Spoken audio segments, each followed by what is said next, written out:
कभी कभी जिंदगी हमें वहां मिला देती है जहां मिलने की कोई उम्मीद नहीं होती। मैं, कबीर, एक साधारण लड़का। मेरे पापा टैक्सी चलाते थे और मैं कॉलेज की पढ़ाई के साथ साथ शाम को उनकी टैक्सी भी चलाता था। मुझे अपनी गरीबी से कभी शिकायत नहीं थी, लेकिन एक बात हमेशा चुभती थी। लोग इंसान की इज्जत नहीं, उसके कपड़े और पैसे देखकर करते थे। एक दिन एयरपोर्ट से एक बुकिंग मिली। मैं गाड़ी लेकर पहुंचा। तभी सफेद कुर्ते में एक लड़की बाहर आई, हाथ में किताब, आंखों में सादगी और चेहरे पर ऐसी मुस्कान जिसे देखकर पहली बार दिल ने दिमाग की बात सुननी बंद कर दी। उसने गाड़ी में बैठते हुए कहा, भैया धीरे चलाइएगा। मैं मुस्कुरा दिया। पूरे रास्ते वो खिड़की से बाहर बारिश देखती रही। फिर अचानक बोली, आप पढ़ाई करते हैं? मैं थोड़ा चौंका। मैंने पूछा, आपको कैसे पता? वो हंस दी। जो इंसान हर रेड लाइट पर किताब पढ़ता हो वो सिर्फ ड्राइवर नहीं हो सकता। मैं पहली बार किसी अनजान मुसाफिर से इतना खुलकर हंसा। उसका नाम अनन्या था। उस दिन के बाद वो अक्सर उसी टैक्सी से आने जाने लगी। धीरे धीरे हमारी बातें बढ़ने लगी। उसे किताबें पसंद थी, मुझे भी। उसे बारिश पसंद थी, मुझे भी। उसे चाय पसंद थी, मुझे भी। ऐसा लगने लगा जैसे ऊपर वाला एक ही सांचे में दो लोगों को बना देता है। लेकिन मैंने कभी उसे नहीं बताया कि मैं उसी कॉलेज में पढ़ता हूं, क्योंकि मेरे कपड़े और मेरी टैक्सी सच छिपा लेते थे। एक दिन कॉलेज का वार्षिक समारोह था। मैं स्टेज पर यूनिवर्सिटी टॉपर के तौर पर बुलाया गया। जैसे ही मैं स्टेज पर पहुंचा, सामने पहली लाइन में बैठी अनन्या मुझे देखकर खड़ी हो गई। उसकी आंखों में हैरानी थी। कार्यक्रम के बाद वो मेरे पास आई और बोली, तुम यही पढ़ते हो? मैंने मुस्कुराकर कहा, हां। वो कुछ पल चुप रही, फिर बोली, तुमने कभी बताया क्यों नहीं? मैंने धीरे से जवाब दिया, क्योंकि मैं चाहता था तुम मुझे मेरी पहचान से जानो, मेरी हैसियत से नहीं। उस दिन हम दोनों पहली बार कॉलेज के बाहर नहीं, कॉलेज के अंदर साथ चले। मुझे लगा अब सब ठीक हो जाएगा, लेकिन मुझे नहीं पता था कि असली इम्तिहान अभी बाकी था।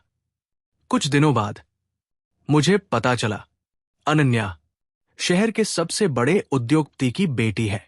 और उसी शाम उसके पिता ने मुझे अपने ऑफिस बुलाया। जब मैं उनके सामने पहुंचा, उन्होंने मेरी तरफ देखा और बिना मुस्कुराए कहा, कबीर, तुम बहुत अच्छे लड़के हो, लेकिन मेरी बेटी के सपने तुम्हारी कमाई से बहुत बड़े हैं।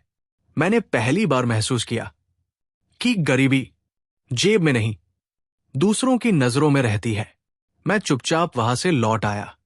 उस रात मैंने अनन्या का नंबर देखा, लेकिन कॉल नहीं किया, क्योंकि कभी कभी प्यार का सबसे मुश्किल हिस्सा साथ निभाना नहीं, चुपचाप दूर हो जाना होता है। उस रात मैंने एक फैसला लिया, अगर मुझे अनन्या का हाथ पकड़ना है तो पहले अपने सपनों को पकड़ना होगा। मैंने उससे दूरी बना ली, उसके हर मैसेज का जवाब धीरे धीरे बंद कर दिया। एक दिन उसका आखिरी मैसेज आया, अगर जाना ही था तो मिले क्यों थे?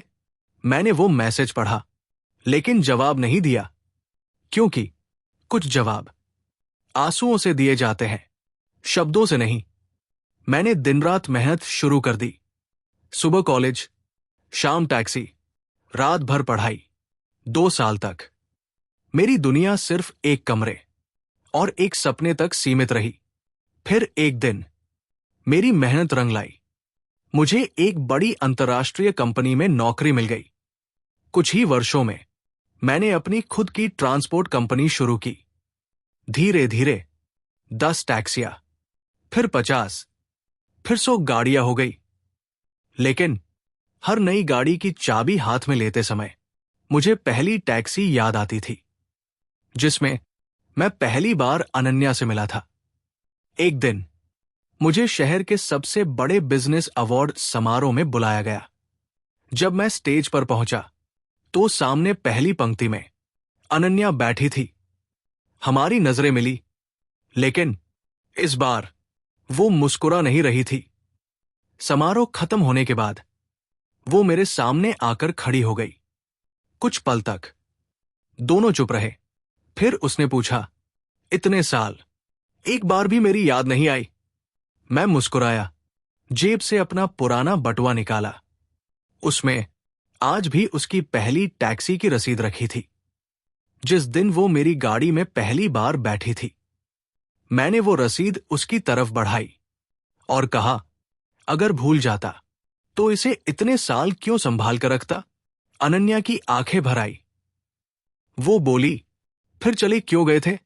मैंने पहली बार सच बता दिया, क्योंकि मैं तुम्हें खोना नहीं चाहता था, लेकिन तुम्हारे सपनों के सामने खुद को छोटा भी नहीं देखना चाहता था। उसी समय पीछे से ताली की आवाज आई। हमने मुड़कर देखा। अनन्या के पापा खड़े थे। उन्होंने धीरे धीरे मेरे पास आकर कहा, उस दिन मैंने तुम्हें रोकना चाहा था, आज तुमने मुझे रोक दिया। मैं कुछ समझ नहीं पाया। उन्होंने मुस्कुराकर कहा, मैंने सोचा था तुम मेरी बेटी के पीछे हो, लेकिन तुम अपने आत्मसम्मान के पीछे निकले। उन्होंने मेरा हाथ पकड़ा और पहली बार मुझे गले लगा लिया। अनन्या रो पड़ी। मैंने उनकी तरफ देखकर कहा, सर, आज भी मेरे पापा टैक्सी चलाते हैं। उन्होंने मुस्कुराकर जवाब दिया, और आज भी मुझे उस ड्राइवर बेटे पर गर्व है जिसने अपनी मंजिल खुद बनाई। कुछ महीनों बाद हमारी शादी हुई। मेरे पापा दूल्हे की गाड़ी नहीं, अपनी वही पुरानी टैक्सी लेकर आए। लोग हैरान थे, लेकिन मैंने उसी टैक्सी में बैठकर बारात निकाली, क्योंकि मैं अपनी शुरुआत कभी भूलना नहीं चाहता था। शादी के बाद अनन्या ने मुस्कुराकर पूछा, अगर उस दिन मैं तुम्हारी टैक्सी में नहीं बैठती तो? मैंने उसका हाथ पकड़कर कहा, तो शायद मैं मंजिल तक पहुंच जाता, लेकिन सफर इतना खूबसूरत कभी नहीं होता। आज भी जब कोई मेरी कंपनी की सबसे पहली टैक्सी के बारे में पूछता है तो मैं सिर्फ इतना कहता हूं, कुछ सफर किराए पर शुरू होते हैं, लेकिन अगर साथ सही इंसान का मिल जाए तो वही सफर पूरी जिंदगी की मंजिल बन जाता है।